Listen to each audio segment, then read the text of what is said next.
Olá, pessoal, boa noite. Sejam super bem-vindos e bem-vindas à nossa segunda talk, né, da semana da computação em nuvem, né, que a gente está fazendo aqui.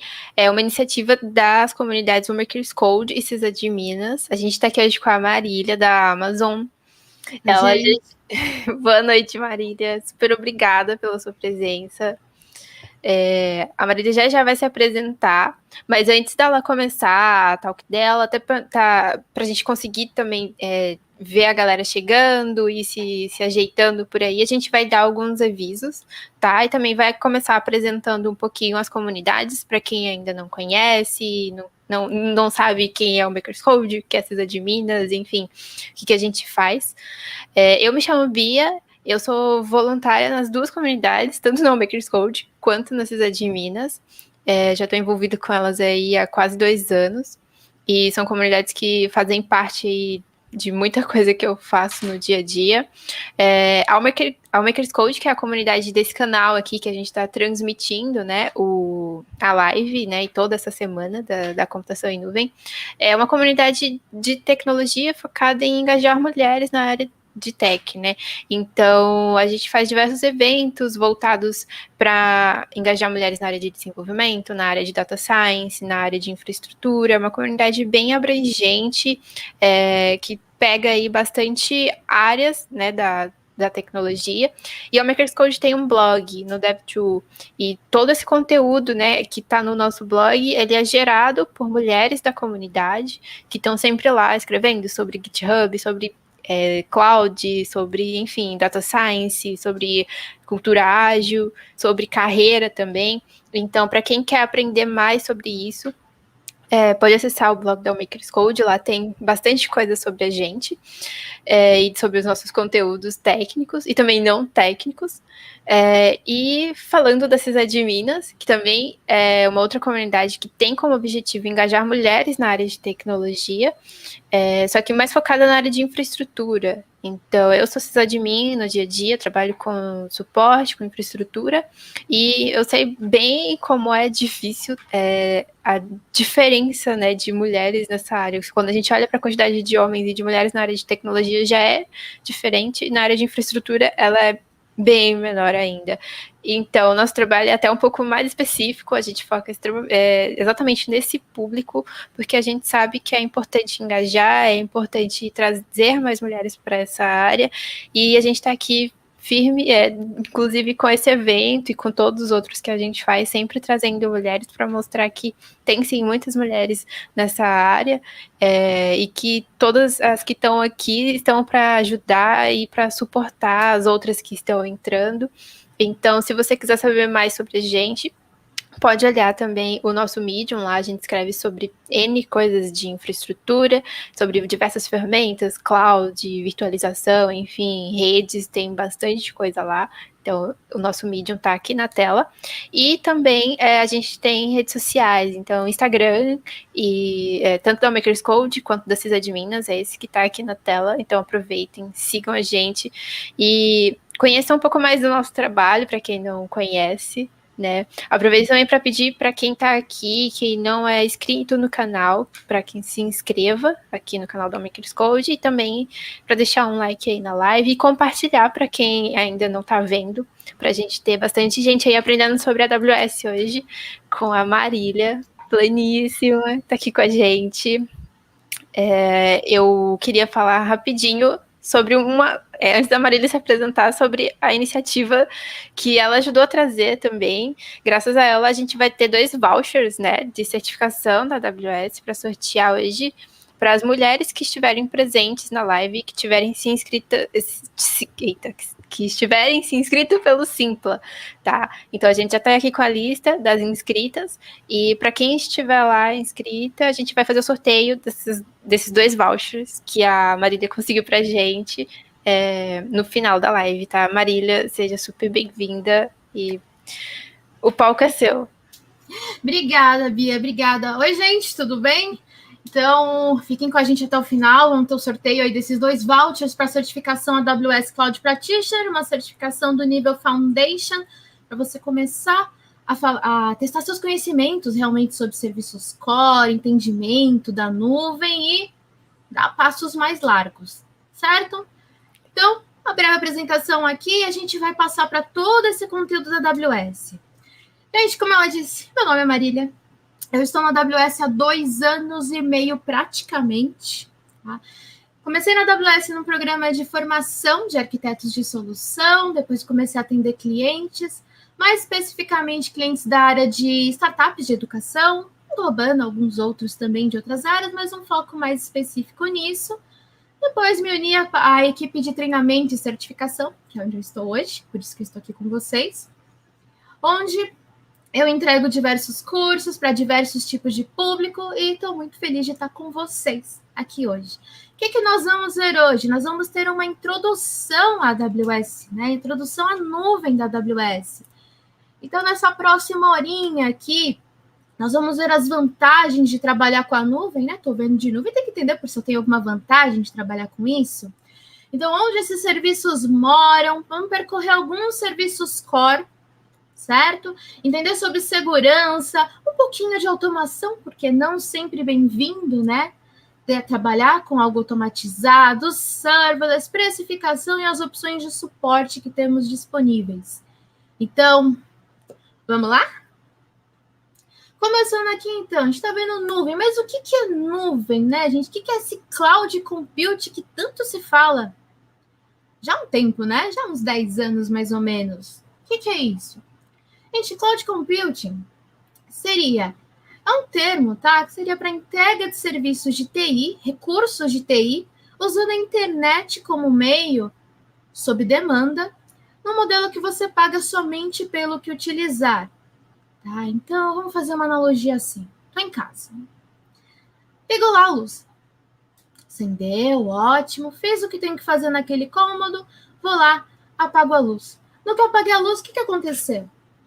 Parei de pagar sobre aquela energia, certo? No momento que eu apago a luz, não pago mais sobre aquela energia. É a mesma coisa que você paga por utilização de serviço. E eu não preciso ficar provisionando isso antes de realmente ter a necessidade de fazer uso, certo? Então, vamos lá. Nesse lado esquerdo aqui, para operar nesse modelo de data center físico, on-premises, onde aqui é necessário para cada uma dessas necessidades fazer uma compra, né? Então, vamos lá, gente, preciso de servidores, preciso de poder computacional, vou fazer uma compra relativa a isso. Eu preciso de um banco de dados, vou fazer uma outra compra relativa a isso, certo? A gente sabe muito bem que essa compra, ela é feita baseada em estimativa. Adivinhação não, tá?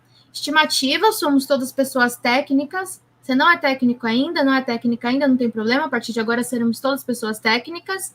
Então, a gente estima, certo? A gente vai estimar pensando sempre num possível pico.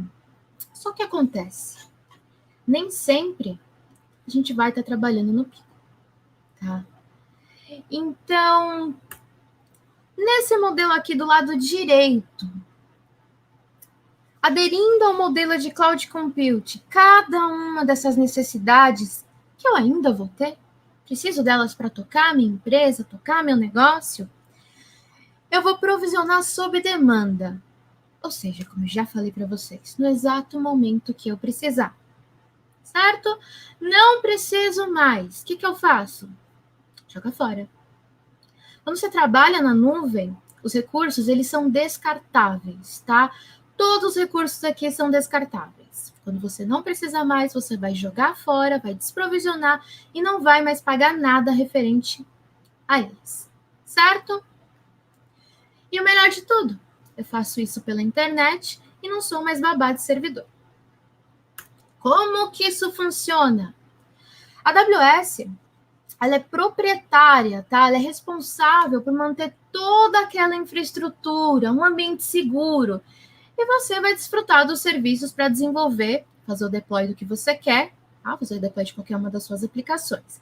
Mais para frente, na parte de segurança, nós vamos ver o modelo de responsabilidade compartilhada. O que é responsabilidade da nuvem e do que é inserido na nuvem? Quem tem que cuidar disso? Um pouquinho mais para frente. A gente falou de deploy, né? Tudo bem, vamos fazer o deploy na nuvem. Mas antes de fazer esse deploy na nuvem, vamos dar uma olhadinha nas vantagens de trabalhar com a nuvem da AWS? Quais são esses benefícios? O primeiro aqui, esse aqui, gente, é basicamente um troque CAPEX por OPEX, certo? Custos operacionais. Custos operacionais são muito mais aderentes ao volume de negócio. Então, eu não faço mais compra de hardware, e sim eu pago por utilização de serviço. Aquele modelo que a gente vê tanto na documentação da AWS, escrito Pay as you go, então pague pela utilização. Quando você opera ali com data center, os custos que estão acarretados não são, né, apenas aquele hardware que você comprou. Como assim? Comprando hardware para usar, paguei por ele, mas e todo o resto? Sem considerar. Então, tem diversas coisas que tem que levar em consideração. Por exemplo, uma adaptação numa sala, energia elétrica, entre várias outras coisas. A gente não pode simplesmente jogar um servidor numa sala e falar, funciona, meu lindo. Tem cabeamento, tem gente para cuidar da manutenção disso. Então, são custos fixos.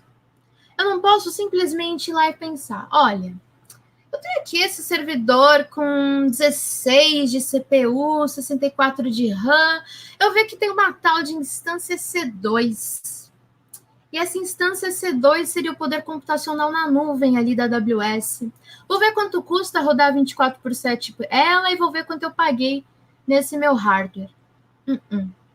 Os custos fixos ainda contam. Você tem que embutir ele nesse preço. E quando eu for fazer aderência a esse modelo de cloud computing, eu não tenho mais que gastar o dinheiro exatamente nessa operação e nessa manutenção desses data centers. Tem que fazer manutenção daquilo que você compra também. Então, não sei se vocês já entraram num data center. Aquela sala enorme que tem todo o seu hardware é totalmente adaptada, né, gente? Então, eu tenho ar-condicionado saindo do chão, eu tenho ar-condicionado saindo de vários cantos da parede para manter aquele hardware ali. Não é todo mundo que eu vou querer que entre também no meu data center. Ali estão as coisas mais valiosas da minha empresa. Então, eu tenho que ter algum controle de segurança, seja uma pessoa monitorando isso, ou só olhando um crachá, ou então algo com biometria na porta. Eu tenho as câmeras, então tem uma série de coisas embutidas para você poder fazer a utilização disso utilizando o seu próprio data center. Tá bom? Então, se eu deixo toda essa parte para a AWS, eu tenho mais tempo para focar nas necessidades do meu negócio, certo? E não vou mais lidar com esses custos fixos, ligado a todo esse hardware que a gente conversou. E eu tenho também isso aqui que é muito interessante, ó. Eu tenho essa economia de escala. O que é economia de escala? Vamos lá, gente. Bolão, hein? Quantos clientes vocês acham que a AWS possui? 1.000. 2.000. 100.000. Qual que é a resposta correta? A resposta correta aqui, gente, são milhões de clientes ativos todos os meses. Tá? O que é um cliente ativo? É um cliente que fez alguma atividade na conta nos últimos 30 dias. Certo? Não é só você criar a sua conta, é ter feito alguma atividade nela. Então, para manter uma infraestrutura que é global, onde a gente está sempre focando em expansão e, claro, em renovação do equipamento que está dentro daqueles data centers da AWS, tem que fazer compras em quantidades massivas. Essas compras em quantidades massivas vão render aí grandes descontos. A gente sabe, quando eu compro algo em uma grande quantidade, vai custar um valor menor do que comprar por unidade, certo? Então, a AWS vai ter esse desconto fazendo essas compras massivas e vai repassar esse desconto para os clientes. De que forma? Como redução de preço, tá? Desde ali do lançamento da AWS em fevereiro de 2006, os valores já foram reduzidos 80 vezes. Já tivemos 80 reduções de preço. E eu tenho mais uma coisinha aqui que a gente já conversou, né? A gente está falando há pouco tempo e eu já estou repetindo as coisas. É para fixar mesmo. Eu vou parar de adivinhar a capacidade. Não era adivinhar, era estimar. Combinamos isso, certo? Então, a gente para de estimar a capacidade, certo? Como eu tinha falado para vocês, é muito difícil eu estimar a exata quantidade que eu preciso. Então, a gente tem a tendência a superestimar, né? Para se passar do que a gente já estava acostumado de pico, continuar operando, porque se eu não tenho o suficiente para operar, então, se eu subestimei a minha capacidade, o que acontece? Eu não vou conseguir atender a minha demanda. Se eu superestimo, não parece tão ruim, né? Porque eu tenho quantidade para atender. Tenho. Mas eu não estou utilizando aquilo grande parte do tempo. E recursos ociosos são recursos que você pagou por eles e não está realmente fazendo utilização. Então, também não é uma boa ideia, tá? Então, se eu consigo trabalhar de uma forma que a minha infraestrutura acompanhe as minhas demandas, que acompanhe a minha necessidade de negócio no exato momento que eu preciso, é muito mais vantajoso para eu operar. Então, não vou ter clientes insatisfeitos, não vou ter uma equipe desesperada porque a capacidade não é suficiente e também não vou ter aquele gasto porque a capacidade era além do que a gente precisava. Certo? Então, bora para mais uma vantagem? Se eu não tenho que me preocupar com isso, então em manter aquele data center, em ter certeza se a quantidade que eu comprei era o suficiente ou não, tudo vai ser muito mais rápido, tudo vai ser muito mais fácil. Você pode subir ali centenas de instâncias em alguns minutos, tá? Com apenas alguns cliques. Então é espaço realmente para você experimentar, tá? Inovar cada vez mais e cada vez mais rápido e agregar valor para o seu cliente final e, consequentemente, para a sua empresa. E se algo não sai como esperado, encerra o recurso. Lembra? Eles são descartáveis. E aí você não vai ter nenhum risco e não vai continuar pagando por isso. Também com apenas alguns cliques, você pode fazer o deploy da sua aplicação em alguma das 24 regiões que compõem ali a presença global da AWS. Nós já vamos percorrer essa presença global, entender onde os serviços moram. Tudo bem? Desfrutando da nuvem da AWS, eu vou ter ali cerca de 175, mais ou menos, um pouquinho mais de serviços. E essa gama de serviços está sempre sendo expandida. Então, se eu penso ali em poder computacional, eu tenho opções de processadores Intel, AMD, ARM, então posso escolher entre um desses e ver o que faz mais sentido para o meu caso de uso. Eu tenho aqui bancos de dados relacionais, não relacionais, data warehouse, bancos totalmente serverless, bancos de grafos, bancos ledger, que eu posso aproveitar aqui na categoria de bancos purpose-built, bancos gerenciados pela AWS. Em segurança, vamos ter diversos serviços para ajudar você na sua operação, também garantir a segurança da sua aplicação, sempre focando aí em boas práticas. Tem também espaço para inovar, tem IoT, tem Machine Learning. Eu conto aqui na parte de Machine Learning com o SageMaker, que é um serviço totalmente gerenciado para você implantar modelos, treinar, fazer a inferência de uma forma muito com um excelente custo-benefício. Tá? Agora, vamos dar uma olhadinha nessa infraestrutura, onde esses serviços moram? Vamos dar uma viajada, né? A gente está aqui na quarentena, não pode viajar, então vamos viajar pela internet. Deixa eu puxar aqui um site muito legal para vocês. Eu tenho esse site aqui, gente, infrastructure.aws, onde eu posso conferir todas as regiões e entender onde esses serviços moram. Vamos dar uma olhadinha aqui, ó. Eu tenho a região do Brasil, em São Paulo. Eu tenho aqui todas as regiões nos Estados Unidos, na Europa. Passo aqui para a Ásia também. Então, agora a gente fez uma volta ao mundo, basicamente, né? Vamos dar uma olhadinha aqui em São Paulo, que está mais perto de mim. Acho que provavelmente de vocês também. Bom, gente, essas regiões, todas essas plaquinhas que vocês viram, o que é isso? Tá? Uma região, que nós vamos ter 24 no total até hoje, vai ser uma área geográfica separada, tá? Um ponto no mapa mesmo, como vocês podem conferir aqui, onde nós vamos ter os nossos data centers. Os data centers, eles moram aqui, nesses pontinhos azuis, nas zonas de disponibilidade, tá? Nós temos 77 zonas de disponibilidade. Dentro delas tem sempre um ou mais data centers. Alguns serviços da AWS têm escopo regional. Outros moram dentro de uma zona de disponibilidade. Conforme a gente for percorrendo os serviços, eu vou falando isso para vocês. Esse mora aqui, esse mora em outro lugar, tá bom? Nós temos também alguns serviços que têm escopo global, que moram aqui nesses pontos de presença. Apesar aqui desses pontos de presença estarem bem próximos de uma região, o serviço em si, o serviço global, não tem nenhuma relação com a região. Tá? Ele mora nesse ponto de presença. Nós temos aqui um pouco mais de 220 pontos de presença.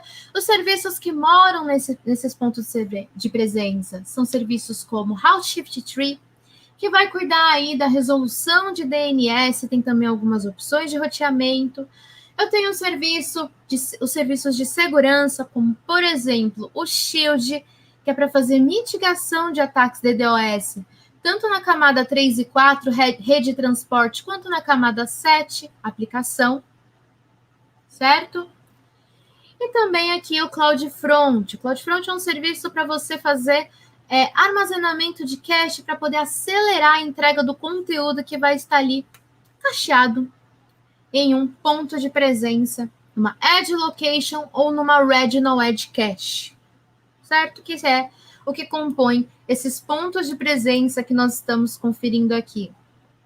Vocês podem ver que está tudo interligado aqui, então eu tenho regiões ligadas umas às outras, e claro, as zonas de disponibilidade que compõem essas regiões também estão conectadas umas entre as outras, entre links que possuem redundância e baixa latência de comunicação. Certo?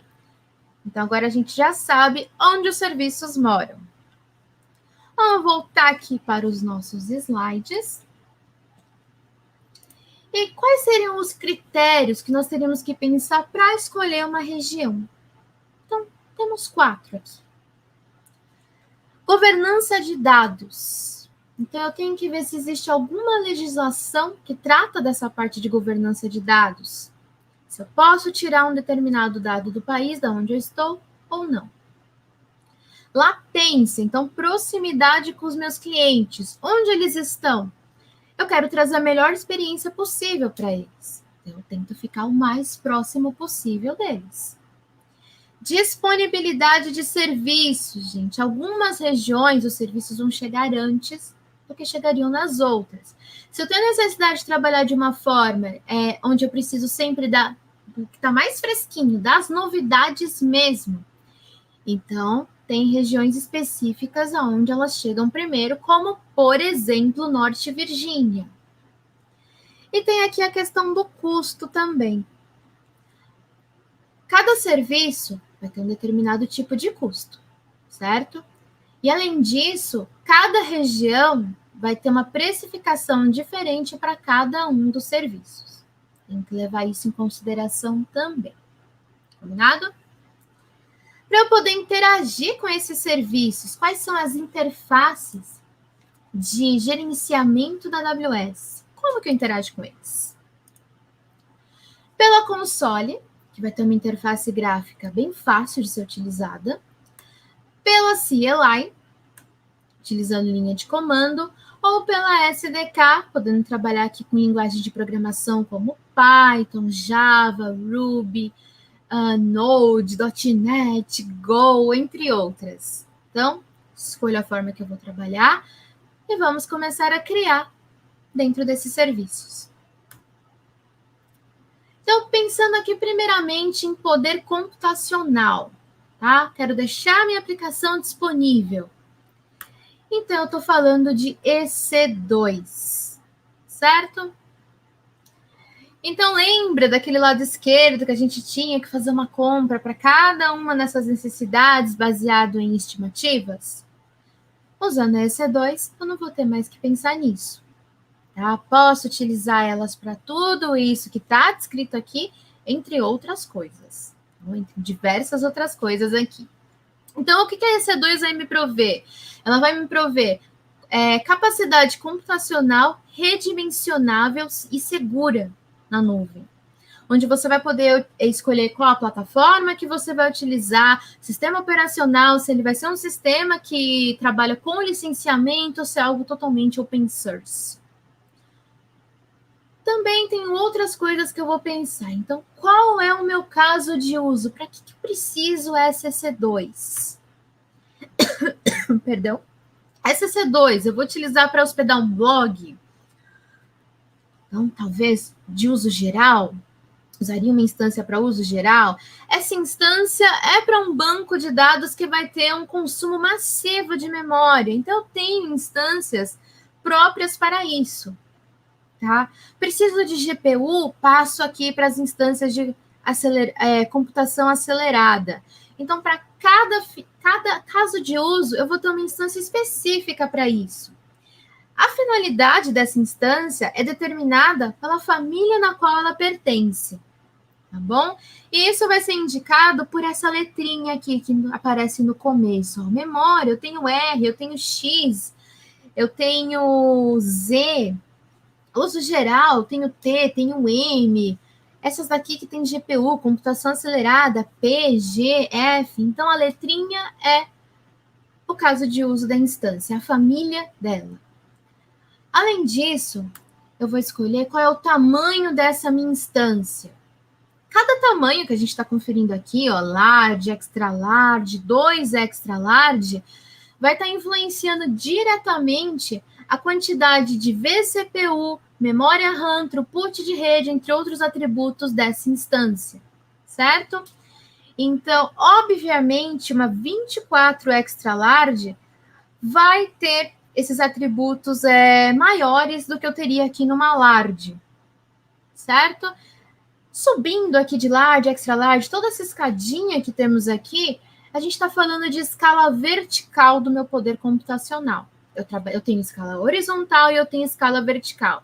A escala vertical é o quão grande essa instância vai ser, focando aí nesses atributos que nós estamos conferindo aqui na tela. Mais um fator que a gente vai levar em consideração. Qual é a geração dessa instância? Tá? Então, eu tenho aqui um número que vai ficar entre a letra e o tamanho. Então, esse númerozinho aqui vai ser a geração. Então, quanto maior for esse número, mais recente vai ser a geração da instância. E quanto mais recente, mais nova essa instância, ela vai custar menos e ela vai ser mais performática do que a instância da geração anterior. Legal, né? A gente pode ver aqui nesse caso do Netflix, ele está falando que, passando da C4 para a C5, eles tiveram aqui 140% de aumento na performance desse poder computacional em relação ao anterior. Então, sempre que possível, a gente vai trabalhar com a instância da geração mais nova para poder ter essas vantagens no nosso workload. Então, acabamos de ver a instância C2. Escolha o sistema operacional, escolha a família, escolha o tamanho e também escolha a geração de uma instância. Certo? Mais uma coisinha aqui. A instância, ela é o poder computacional, mas ela precisa de algum serviço que vai ser atachado nela para poder salvar os nossos dados. Quem é esse serviço? Qual é esse serviço? É o EBS, é o Elastic Block Store. Tá? Ele vai ser o serviço aqui de armazenamento de blocos da instância C2. É um serviço que é persistente, porque tudo que você deixou armazenado nele vai persistir, mesmo quando você der um stop na sua instância, e pode até mesmo, gente, persistir quando eu der um terminate, eu terminei aquela instância. Você pode fazer os seus dados, que vão estar armazenados aqui no EBS, não dependerem do ciclo de vida de uma instância. Então, ele pode persistir além da vida útil da minha instância, né? De quando eu fui lá e dei um terminate nela e parei as minhas interações. Certo? Beleza. Ele vai ser protegido por meio de replicação. A instância C2, ela mora numa zona de disponibilidade. Quando você vai fazer o lançamento dela, é numa Z que você vai especificar. O EBS, a mesma coisa. Ele vai ser lançado na mesma Z que a sua instância está. Tá bom? E dentro dessa Z, como a gente pode reparar aqui, ele vai ser replicado. Exatamente para garantir que, se eu tiver alguma falha no meu armazenamento de blocos, o outro aqui vai assumir e eu não vou perder os meus dados.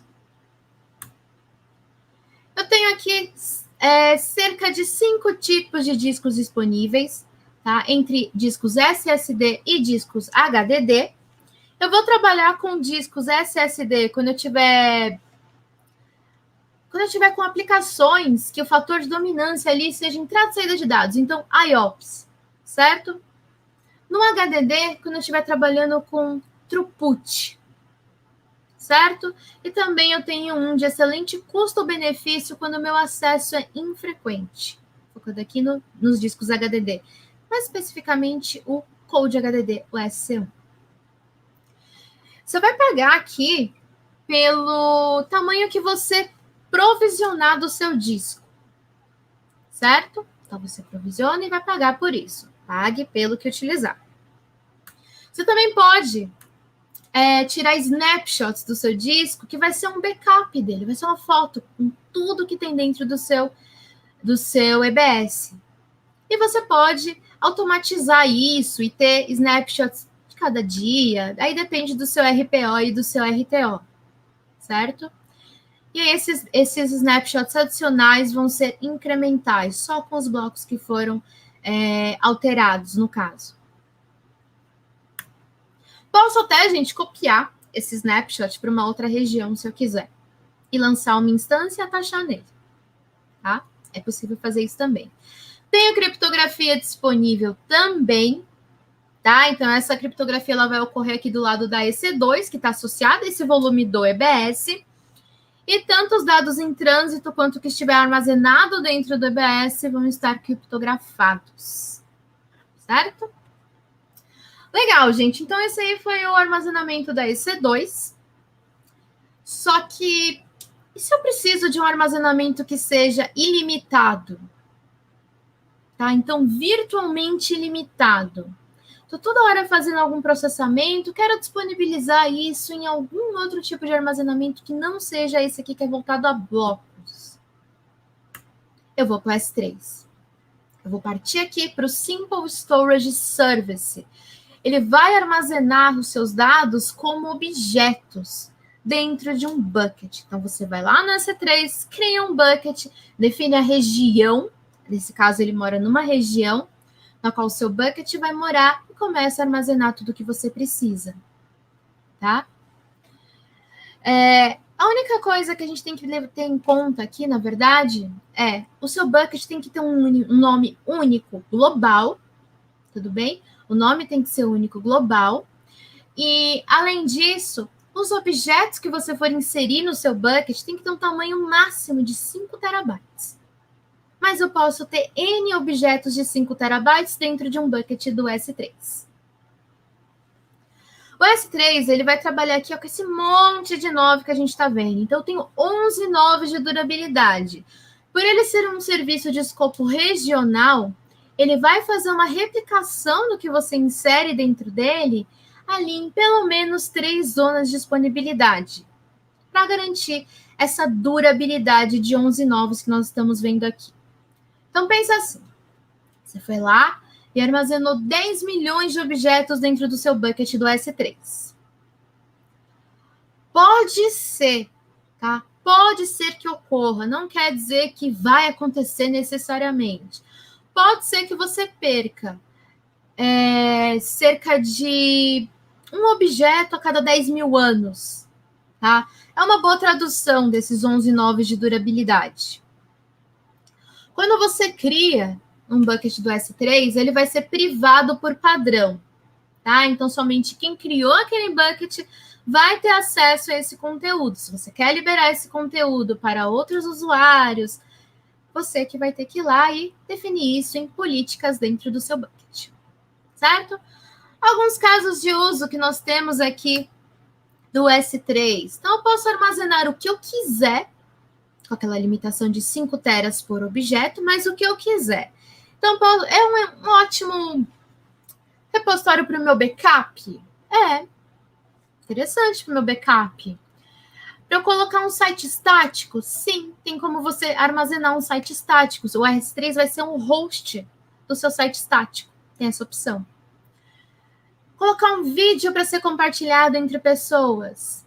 Posso colocar. Por que não? Quero colocar um vídeo da minha empresa ali? Ótimo. Põe no S3 e compartilha ele. Entregar um software, entregar um aplicativo a partir do S3? Posso também. Posso utilizar ele, por exemplo, também como data lake, gente. S3 é um ótimo candidato para um data lake. O S3, ele vai possuir aqui diversas classes de armazenamento, tá bom, gente?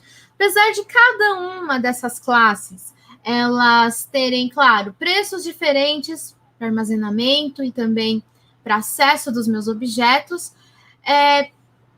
eu vou ter, na verdade, aqui, a mesma durabilidade do objeto, tá? Então, todas elas, apesar de ter disponibilidades diferentes, a durabilidade é sempre aquela de 11 noves. Combinado? Daqui para baixo, a gente pode ver que eu estou passando de acesso frequente até arquivamento. Então, eu passo por acesso infrequente, chego num arquivamento no Glacier e chego num arquivamento de longuíssima retenção no Glacier Deep Archive, certo? Então, a gente pode reparar aqui, ó, tempo de recuperação de até 12 horas. Então, é para arquivamento mesmo, longa retenção. Não vou ter acesso imediato àquilo que está dentro do meu Glacier. Tem que esperar um pouquinho e aí sim continua a ter uma interação com acesso imediato, certo? Nesses 3 serviços que nós percorremos, nós já fomos capazes de montar essa arquitetura aqui. Essa parte da rede a gente vai ver a seguir. Mas, ó, eu tenho uma EC2 recebendo tráfego da internet, tem um EBS atachado a ela e ela podendo também utilizar aqui o S3 para armazenar algum tipo de conteúdo. Vamos conhecer a rede? Então, essa rede que a gente vai conhecer também vão ter alguns firewalls e também algumas estratégias que nós vamos tomar para deixar a nossa aplicação segura. Então, vamos dar uma olhada. Para criar minha rede privada dentro da nuvem, eu tenho aqui a VPC, a Amazon Virtual Private Cloud. Então, ela é a sua rede totalmente privada, logicamente isolada dentro da nuvem da AWS. Nesse diagrama aqui, a gente pode conferir que a VPC mora onde? Uma região, tá? Então, vou lá, crio minha VPC, vou definir o CIDR block, então o range de IPs que ela vai utilizar. Você pode trabalhar ali com IPv4 e também com IPv4 mais IPv6, certo? Então, defino isso, defino a região e começo a criar as minhas subnets públicas, as minhas subnets privadas. Também tenho que dizer qual vai ser a porção de IPs que vai ser destinada para cada uma dessas subnets. Detalhe, gente, tá vendo aqui essa subnet pública? Tá. Beleza. O que a gente tem que entender? A VPC, por padrão, ela é totalmente privada. Ela não tem acesso à internet por padrão. Eu quero uma subnet pública, portanto, eu quero fazer interação com a internet nesses recursos que vão estar aqui posicionados nessa subnet. Beleza. Como que eu vou fazer? Eu tenho que provisionar um gateway que se chama Internet Gateway. A sigla dele vai aparecer lá como IGW. Então, eu tenho que criar um IGW e atachar ele a uma VPC. Agora sim, eu vou poder fazer essa comunicação que a gente está vendo aqui com a internet, tá bom? Outro detalhe, claro, eu vou ter que estabelecer rotas para isso. Então, é uma subnet pública? Vai falar com a internet? Então, na tabela de roteamento dessa subnet vai estar escrito que, caso o meu destino seja a internet, o meu alvo vai ser um internet gateway. Então, eu tenho que especificar isso na tabela de roteamento também da minha subnet. Combinado? Tenho aqui uma subnet privada, então é uma subnet que eu não quero fazer interação direta com a internet. Legal, então não ponho isso na tabela de roteamento dela. Aqui ele está mostrando no exemplo para a gente, esse slide, é uma comunicação de um data center com uma subnet privada. Então, provavelmente não, gente, eu estou fazendo uma VPN e eu estou fazendo essa comunicação por um outro gateway, não é necessariamente pelo Internet Gateway. Bom?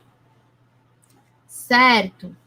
Aqui na nossa VPC, nós temos também 2 firewalls, tá? Um firewall que vai ficar aqui na barreira da subnet, que vai ser o NACL, então Network Access Control List. É um firewall totalmente stateless, então nem todo mundo que entra vai poder sair. E você pode definir também regras diferentes para inbound e outbound. Tá? Então, cada subnet, você pode criar, se quiser, um NACL específico para ela. Tá? Para cada uma delas. Eu tenho também um outro firewall que vai aqui proteger os recursos que eu insiro dentro da minha subnet. Então, uma EC2, um banco de dados gerenciado. No caso, esse é o Security Group. Ele é um firewall totalmente stateful. Então, por padrão, todo o tráfego de entrada também pode sair. Todo mundo que entra pode sair. Tudo bem? Então, temos 3 camadas de segurança aqui. A do recurso, que vai ser o Security Group. A da subnet, que vai ser a NACL, o Network Access Control List. E também o roteamento que nós configuramos para cada uma dessas subnets. Certo? Aprendemos a montar uma rede, hein? Então, agora essa EC2 já pode ir para uma rede que a gente já sabe configurar. Legal, gente. Vamos dar uma avançada? Nós vemos lá que lançamos a nossa primeira EC2. Nós aprendemos a fazer isso. Tá. A gente falou muito que eu não preciso mais estimar a quantidade de recursos que eu preciso. Né? Que eu vou precisar. Eu vou trabalhar sob demanda. A gente estava fazendo isso manual, né? Lançamos uma EC2 ali naquela VPC e foi tudo manualmente. Mas eu vou ter uma forma aqui de conseguir atender as minhas demandas automaticamente. Com 3 pilares, certo? Vão ser 3 pilares. Vamos conferir esses pilares. Primeiro aqui vai ser o CloudWatch. O CloudWatch, ele é um serviço que vai fazer monitoramento dos recursos, tá? E do serviço que você está utilizando, a partir de métricas que você vai definir. Então, por exemplo, utilização de CPU, memória. Quando atingir 70% de CPU por um período, quem sabe aí, acima de 5 minutos, quero que uma ação seja tomada. Então, a gente pode utilizar o CloudWatch para isso, tá? A partir das métricas que você vai definir. E aí, uma dessas ações pode, por exemplo, adicionar, remover instâncias, que é o que a gente estava buscando, né? Essa elasticidade. Um outro serviço que vai ajudar a gente a conquistar essa elasticidade vai ser aqui o auto-scaling.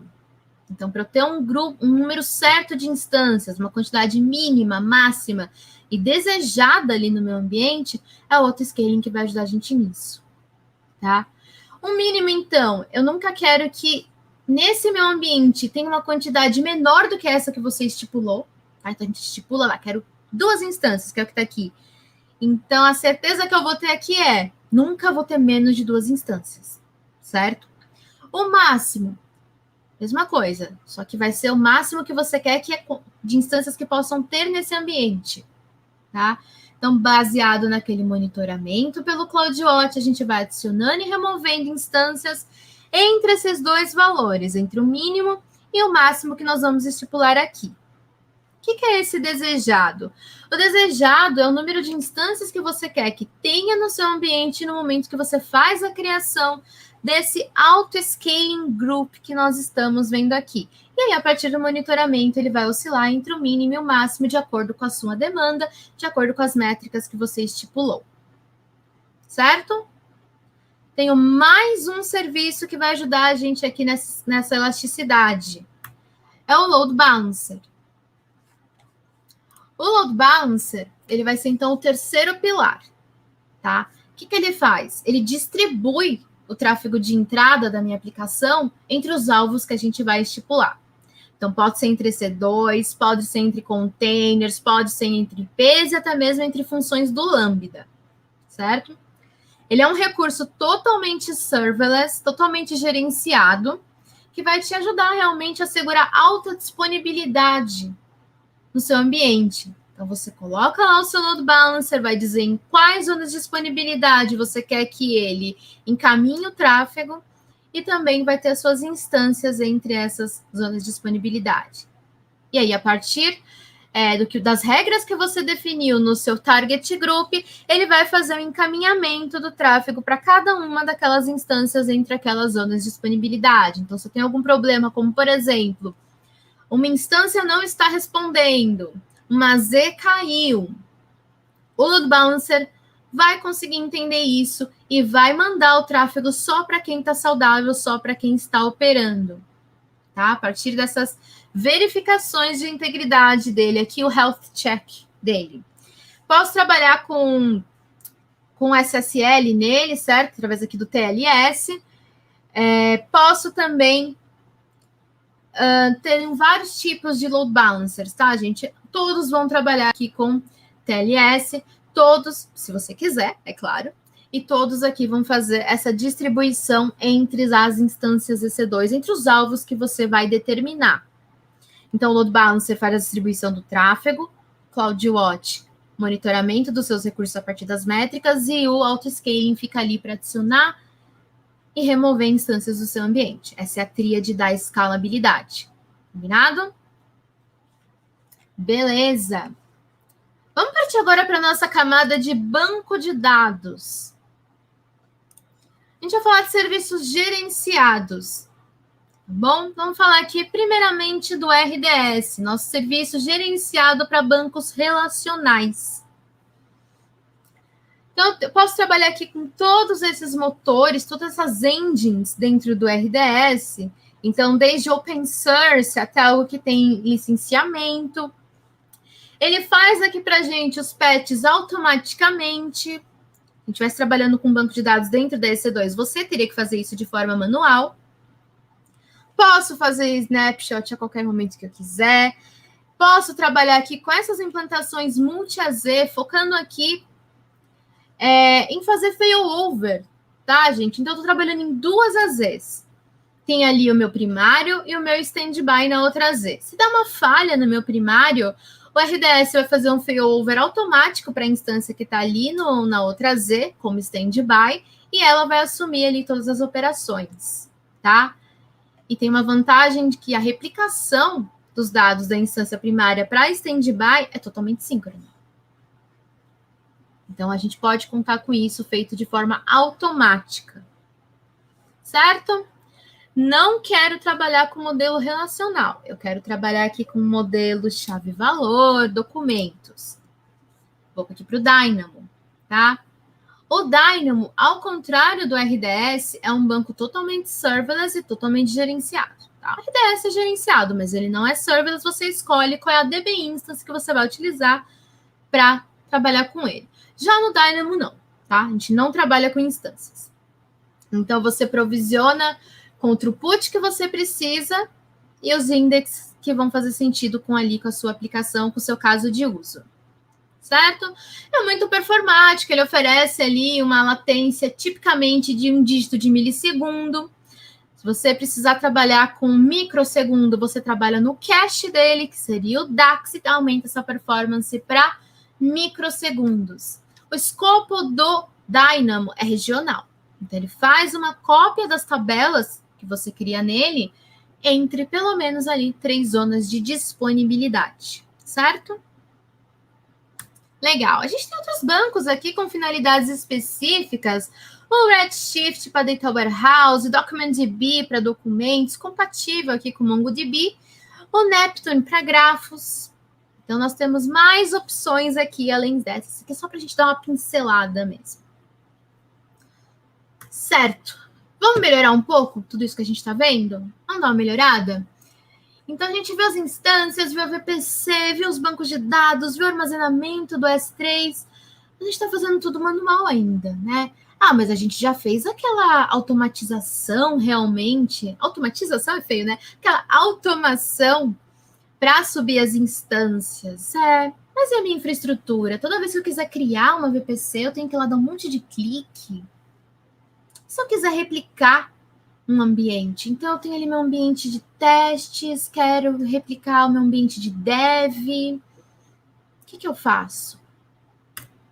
Eu posso trabalhar aqui com CloudFormation, gente. Vai ser uma abordagem de como você vai tratar a sua infraestrutura como código. Então, é o IaaC, Infrastructure as a Code.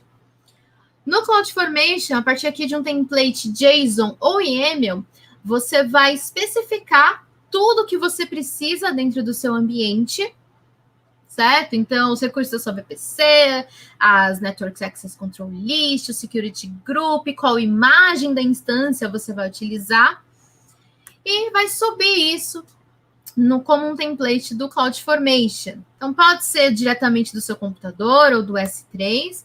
Ele vai criar uma stack e vai subir tudo aquilo que está descrito para você, tudo aquilo que você deixou descrito no template.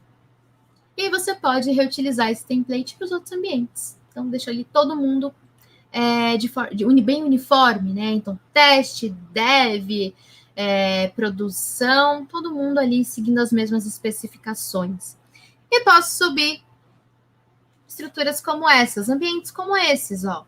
Tenho aqui uma VPC montadinha, com acesso à internet, porque eu coloquei o Internet Gateway, o Load Balancer para fazer o encaminhamento do meu tráfego, das minhas requisições, as instâncias EC2 com o auto-scaling aqui, para eu atender a minha demanda, seja ela qual for, o S3 para armazenar os meus objetos, o RDS para lidar aqui com a minha camada de dados, pensando no modelo relacional, e o CloudWatch monitorando a utilização aqui dos meus recursos e dos meus serviços.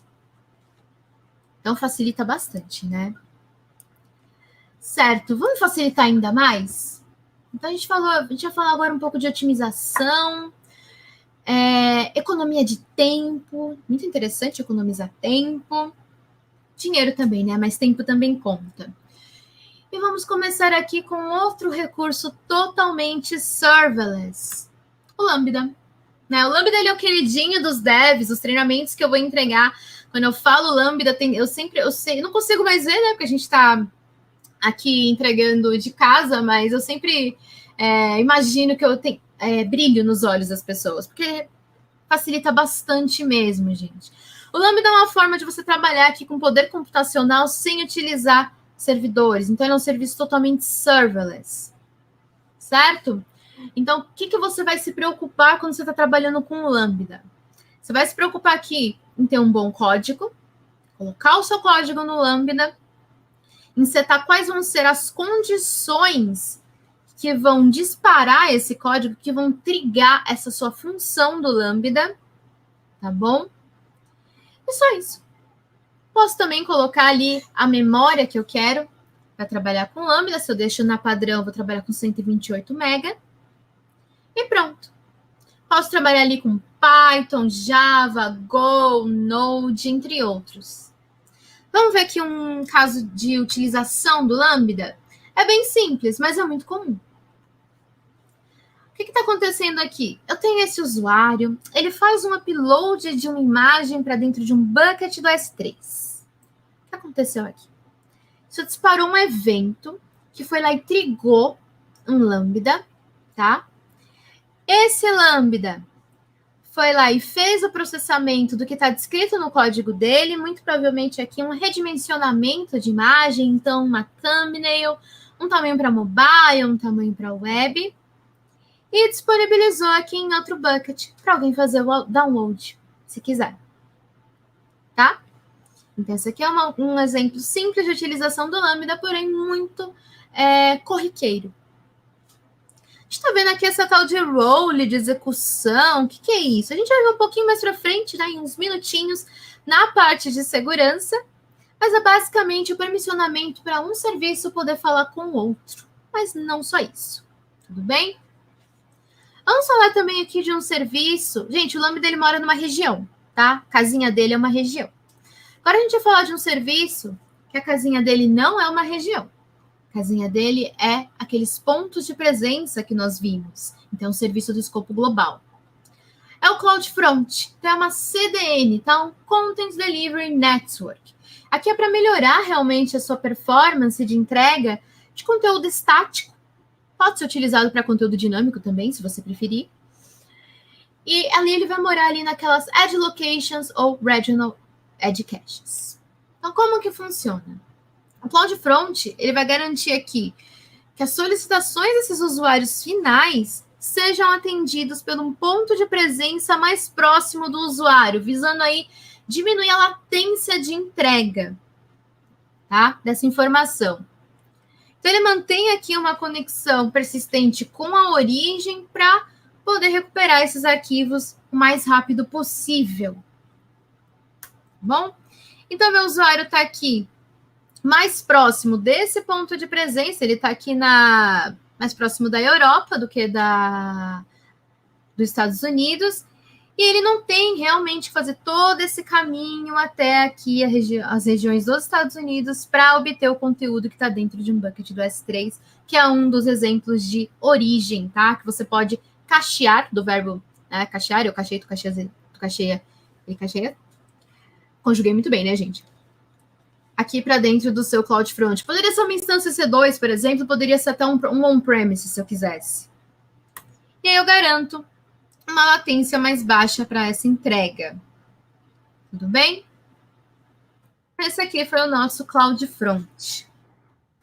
Vamos dar uma passada agora por segurança? Então, vamos lá. Então, aquele modelo que eu falei para vocês de responsabilidade da nuvem, responsabilidade na nuvem.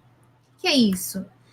É um modelo de segurança de responsabilidade compartilhada da AWS, onde a AWS vai gerenciar e controlar tudo que for referente aos serviços, então os hosts que estão rodando nas minhas EC2, os serviços ali de bancos de dados gerenciados, a segurança do perímetro, quem não trabalha no data center, quem não tem alguma função para desempenhar ali, não vai entrar dentro de um data center.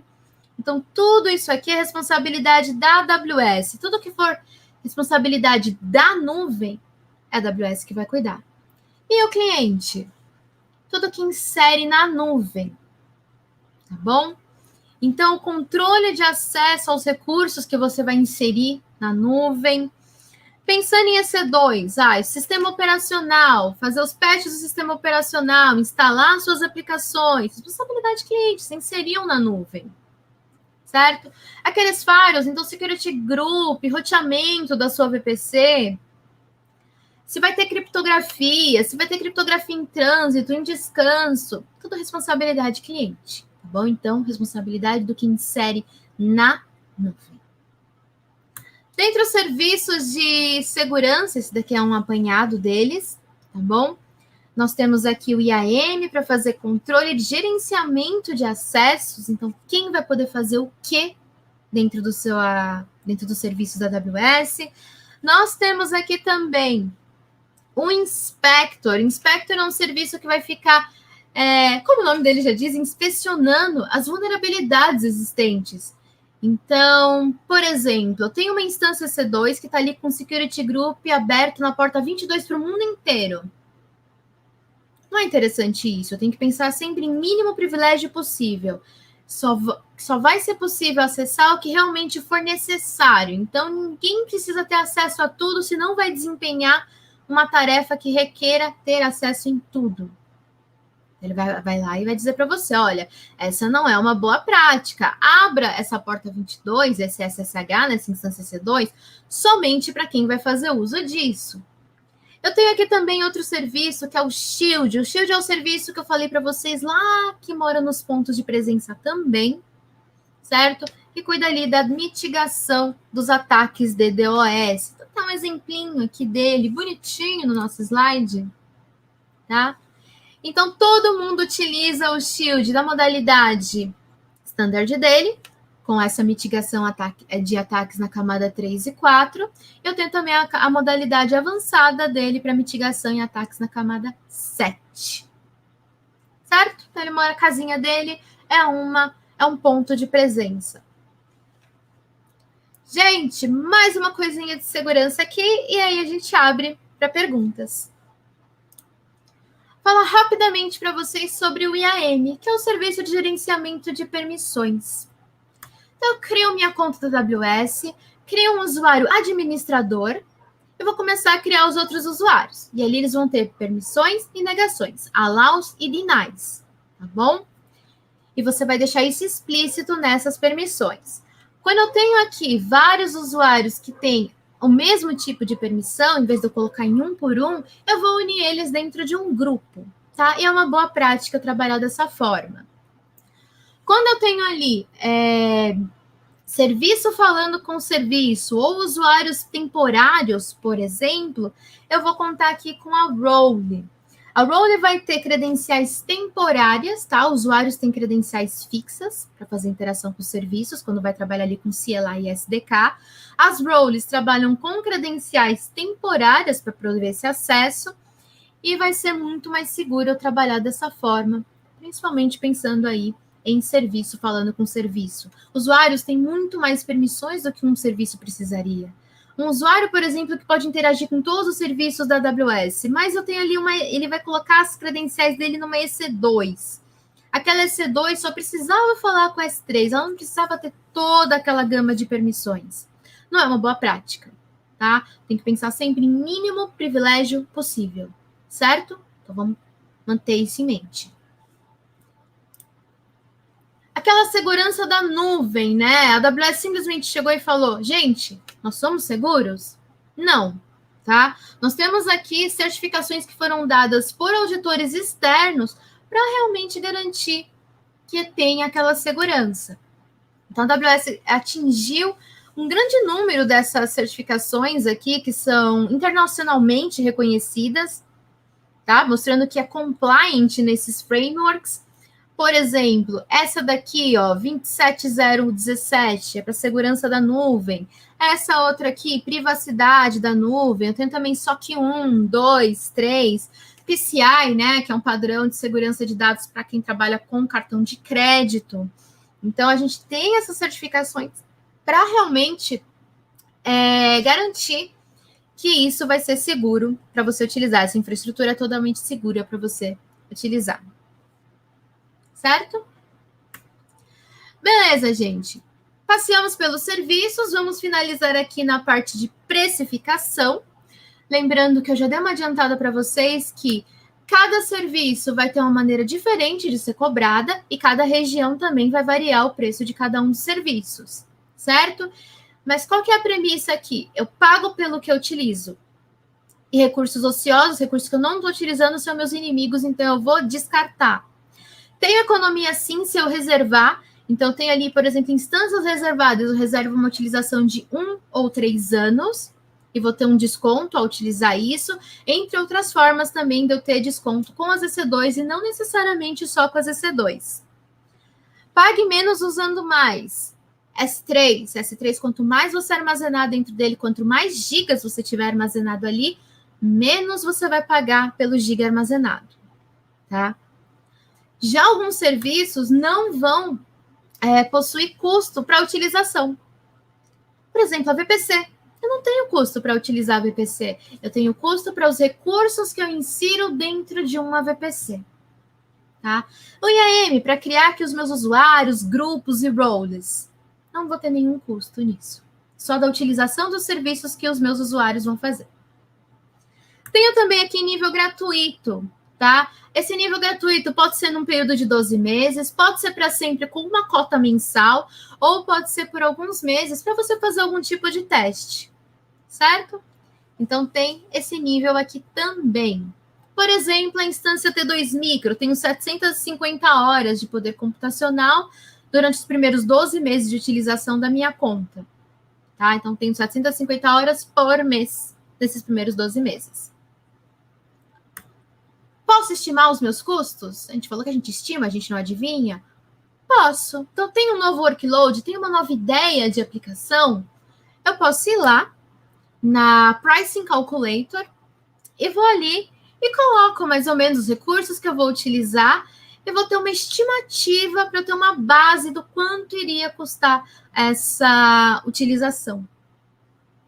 Se você já está utilizando os serviços, tem um outro aqui que você pode contar, tá? Eu tenho o Cost Explorer, ele vai te ajudar aqui a entender os seus custos. Então, você pode criar ali relatórios personalizados, baseado em uma determinada conta, um determinado ambiente a partir de tags, a partir de uma única região. O Cost Explorer vai te ajudar bastante nisso. Também fazer uma estimativa, baseado já na sua utilização, do quanto custaria no próximo mês. Gente, a gente viu muitos serviços aqui num período curto de tempo. Ai, meu Deus, vou começar a trabalhar com esses serviços e agora eu preciso de ajuda. Tenho ajuda? Tenho ajuda. A gente tem aqui o suporte, tá? Tem diversos níveis que vão atender aí diversas necessidades empresariais. Todos os clientes possuem aqui o nível básico do suporte, que vai te ajudar aí com dúvidas de faturamento, responder as perguntas que você fizer nos fóruns e também sobre health check de serviços. Tem o Developer, ó, que vai aqui te dar orientações sobre as melhores práticas, te dar uma ajuda realmente a guiar numa arquitetura, tá? Para como utilizar um determinado serviço. O business eu tenho um pouco mais de opções, até chegar aqui no empresarial, o nível enterprise, onde eu vou contar aqui com os Technical Account Manager, entre outras vantagens, tá? O pessoal aqui faz um monitoramento proativo da sua conta, é um pessoal muito especializado mesmo. Tem uma documentação muito vasta, tá bom? Tem essas centrais de conhecimento, claro, também os fóruns que nós já falamos. Posso criar um caso no Support Center, então nós temos diversas maneiras para te ajudar a trabalhar de uma forma cada vez mais otimizada na nuvem. Temos arquiteturas de referência para você entender como é ligado em um determinado caso de uso, quais serviços eu utilizaria. Tenho também aqui os Quick Starts, onde eu vou ter aqueles templates do CloudFormation que eu falei para vocês, né? Aquele Infrastructure as a Code, onde eu tenho os templates em YAML ou em JSON. Então, eu tenho aqui alguns templates prontos, criados por arquitetos, tá? Ou parceiros da AWS, com base realmente em melhores práticas, pensando aqui em diversos casos de usos mais utilizados. Pessoal, foi tenso, né? Foi bastante informação, mas era isso que eu queria passar para vocês. Eu espero que já tenha dado pelo menos um norte aí, uma direção para vocês nessa nossa nuvem da AWS. Espero ter ajudado de alguma forma. E abro agora para perguntas. Vou contar aqui com a Bia para me ajudar nisso. Que é à disposição responder algumas perguntinhas. E a gente vai ver também o sorteio, né? O sorteio é sempre legal. Vai ter o sorteio aí dos vouchers para certificação Cloud Practitioner. O conteúdo para o Cloud Practitioner, esse aqui que eu mostrei para vocês é bem resumido, tá? É basicamente isso, mas um pouco mais aprofundado e com alguns outros serviços que compõem essa base, certo? Então, passo agora aqui para a Bia. Sim, nossa, super obrigada, eu adorei a palestra, eu acho que o pessoal gostou bastante também, tem muitos comentários aqui, já do início, o pessoal falando que a palestra estava com uma explicação boa, e bem didática, bem simples, e eu concordo plenamente, eu acho que foi super esclarecedora, apesar de ser muita coisa, em um curto espaço de tempo, mas dá para você conhecer ali o básico de cada serviço e depois ir pesquisar e ler mais a fundo. E um ponto que eu gostaria de falar é que bastante coisa do que você explicou aqui cai nessa prova que a gente vai fazer o sorteio, né, da Cloud Practitioner. Então, pode usar o material oficial da AWS para estudar, porque tem um curso lá gratuito no site da AWS para essa prova, e também pode usar essa palestra. Porque... Na AWS Training, tá, gente? Tem lá esse curso Cloud Practitioner, muito bem lembrado, gratuito para vocês verem. Sim. Exato, e aí junta o material do curso com essa palestra aqui, que já é uma boa base, e em português, que eu sei que o treinamento também está em português, tem as legendas, né? Não tem o áudio, mas tem as legendas, as transcrições. Então, ajuda muito para quem está começando, para quem ganhar os vouchers e for estudar para a prova. Mas vamos... Eu também, já estou ansiosa. Tem algumas perguntas sobre a CLI. Vou colocar 2 delas aqui pra gente ver, pra ver se você consegue responder assim, junto, tá? Vamos lá. A CLI é baseada em Bash e tem outra aqui. Tem alguma diferença em usar, por exemplo, a console e a CLI, tirando a parte gráfica? Vamos para a primeira primeiro. CLI você pode trabalhar tanto utilizando o Linux, tá, gente? Quanto utilizando lá o PowerShell, certo? Então, tem essas 2 opções para você trabalhar. E eu já esqueci a segunda pergunta. Vou botar. Tem alguma diferença em usar, por exemplo, a console e a CLI, tirando a parte gráfica? Tem diferença, tá? A console, algumas features não estão disponíveis na console, tá bom?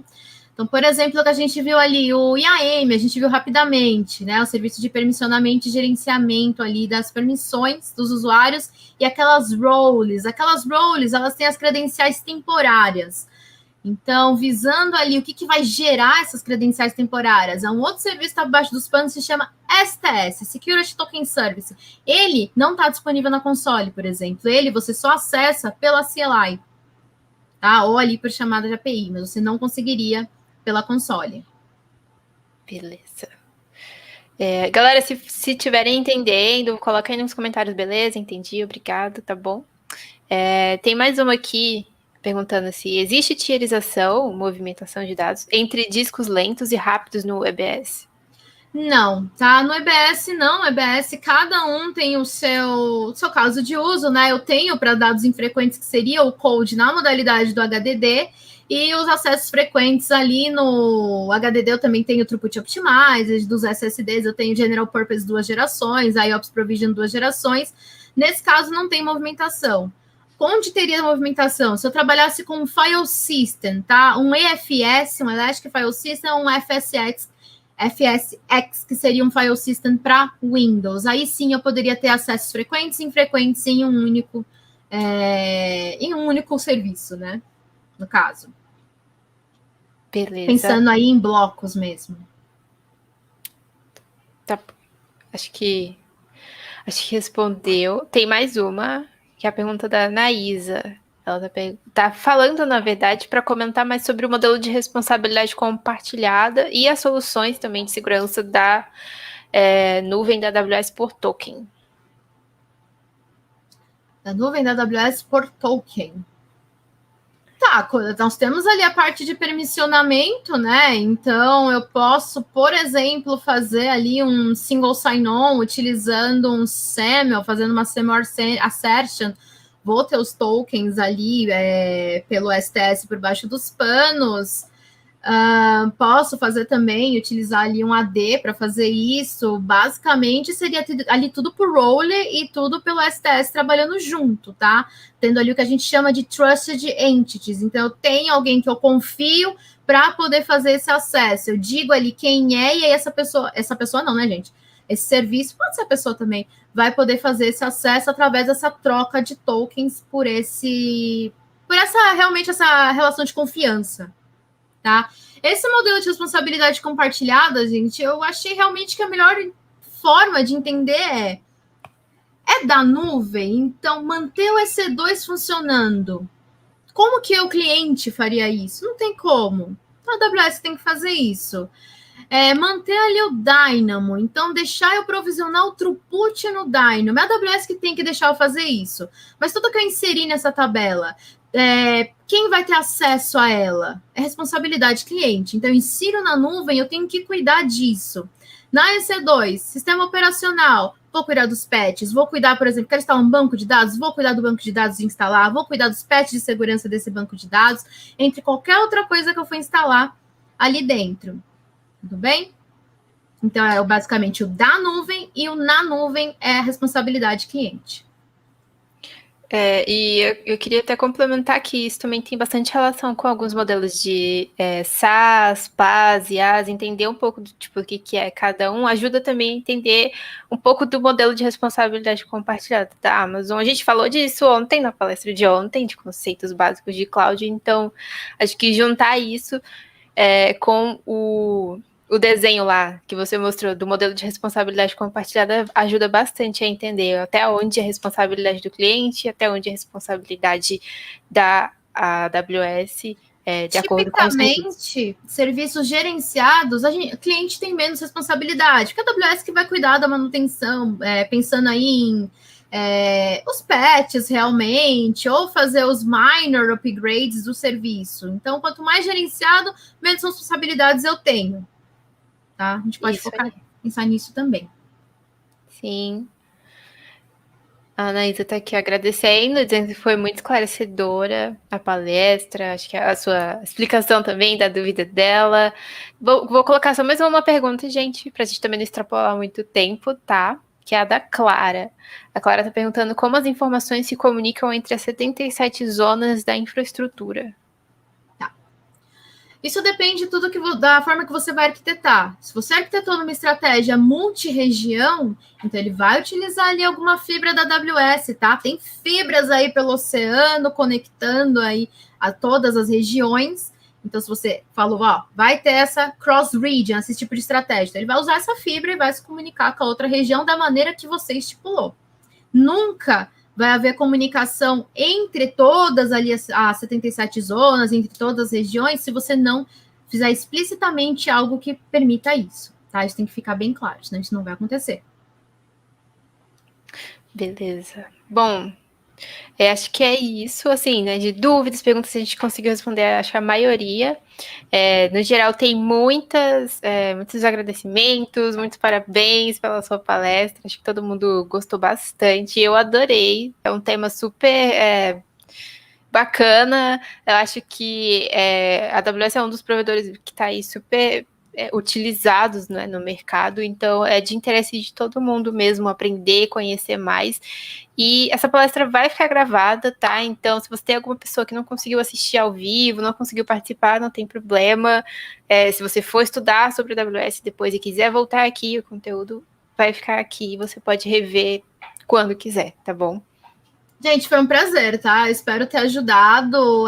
Sempre que precisar, pode me chamar, que eu tô aqui, tá bom? Espero realmente ter ajudado vocês. Aí, com certeza ajudou, Marília. Obrigada, tá? Agora eu vou compartilhar aqui a minha tela rapidinho para a gente fazer o sorteio entre as mulheres, né, que se inscreveram na palestra. Deixa eu só dar uma compartilhada aqui. Eu vou explicar brevemente aqui como é que eu estruturei, né, a lógica do sorteio. Eu vou usar esse sorteador aqui online e vou colocar o número de linhas que a gente tem aqui na nossa planilha.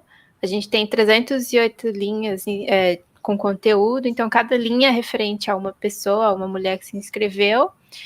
E a gente vai selecionar 2 números, né? Então, eu vou selecionar aqui, quer dizer, eu vou botar para sortear esses 2 números entre 1 e 308. E os nomes que eu ver aqui, referentes ao número, por exemplo, aqui o 30 é a Ana Paula dos Reis Lima. Se for 30, se a Ana Paula estiver aí, se ela for sorteada, ela dá um oi, que a gente valida a presença e a participação e passa o seu contato para a Marília, para ela enviar todos os detalhes da certificação, beleza? Então, vamos lá. Cruzem os dedos e boa sorte. Número 68.257. Quem é? Ai, meu Deus. Quem é? Daniele Beltrão, a primeira, ó, linha 68. Daniele Beltrão, ela tá aí, já me diz. Espero que sim, tá? Ai, tô emocionada já. E 257 é a quem? Rosinei Maues. Não sei se eu falei certo, desculpa se eu tiver falado errado, mas ela tá aí, se manifestou, Rosinei, ou não? Falou alguma coisa? Aí eu tô com a tela minimizada, mas eu acho que não, né? Só a Daniele apareceu. Miga, se você não aparecer, eu vou ter que fazer outro sorteio. Miga, não faz isso. Com outra pessoa, então. Tá, acho que ela não tá aqui. Desculpa. Mas a gente vai sortear para quem tá aqui, porque eu acho que faz mais sentido, a pessoa tá aqui e tá aprendendo, então o conteúdo tá quente, tá fresquinho na cabeça, acho que vai ajudar muito na hora que você for estudar para a prova, tá? Então, eu vou refazer o sorteio com apenas um número entre 308. Tan, tan, tan, tan. 308. Ai, não entendi? Não, Sortear. pera. É um número entre o... Ah, sim. Ops. Vamos lá. 158. Miga, por favor, esteja aqui. Eu imploro. Karina Albuquerque. Karina? Karina? Karina? Karina? Karina, querida, por favor. Karina. Karina, se você não estiver aqui, eu vou ter que ir atrás de outra pessoa, Karina. Karina! Está aqui. Então, fechou. Karina e a outra. Gente, produção, minhas amigas que estão no Foi backstage aqui Dani também. alguma coisa, Daniele. Daniele. Tá, eu vou voltar aqui nos comentários, eu consigo achar.